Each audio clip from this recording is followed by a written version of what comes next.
Бириккен Улуттар Уюму, Европа Биримдиги жана Кошмо Штаттар Ооганстанга тынчтык орнотуу келишимине жетишүүнү көздөшөт. Мындай мазмундагы биргелешкен билдирүү 22 октябрда Вашингтондон Ооганстан боюнча атайын чабарманы Залмай Халилзад Брюссельде 2 күндүк иш сапар менен жүргөндө жарыяланды. Ал ортодо Талибан тынчтык сүйлөшүүсүнүн жаңы айланпасы эми Кытайда өтөөрүн билдирди. Сөз Элеонора Бешенбек кызында.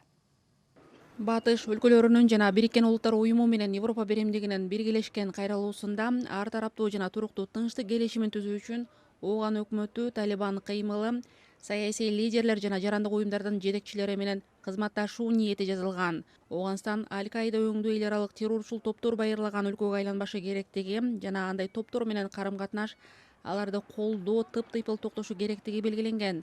Ал арада Талибан кыймылынын таасирлүү лидерлеринин бири Абдулгани Барадар Катарда кытайлык дипломаттар менен кездешкени белгилүү болду. Аталган кыймылдын расмий өкүлү Сухайл Шахин Ооган аралык сүйлөшүүлөрдүн жаңы айланпасы эми Кытайда өтөөрүн жарыялады. Ага ылайык алгачкы жолугушуу эмки аптада 28-29 октябрь күндөргө белгиленди.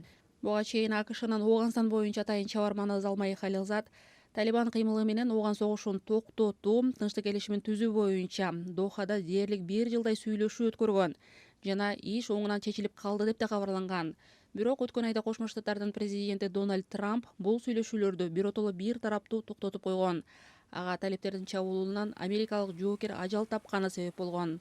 АКШнын коргоо министри Марк Эспер өткөн аптанын соңунда Кабулга күтүүсүз барганда Вашингтон бул өлкөдөгү аскерлеринин санын 8600-гө чейин кыскарта аларын, бул террорчулукка каршы күрөшкө залалын тийгизбей турганын айткан. Пентагондун башчысы АКШнын Ооганстандагы вазифасы узак мөөнөттүү болот деп айткан жана Вашингтон бул өлкөдөгү жоокерлерин Сириядагыдай алып чыгып кетпейт деп ишендирген.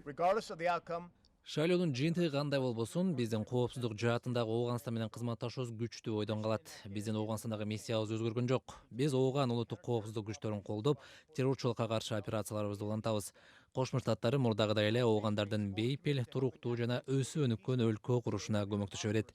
Биз Ооган элин азапка салып, кан жуттурган Талибан жана башка топтордун чабуулуна каршы аяусуз аскердик операцияларыбызды улантабыз. Тынчтык сүйлөшүүлөрү кайра жанданышы мүмкүн экени ушул айдын башынан тарта белгилүү боло баштаган.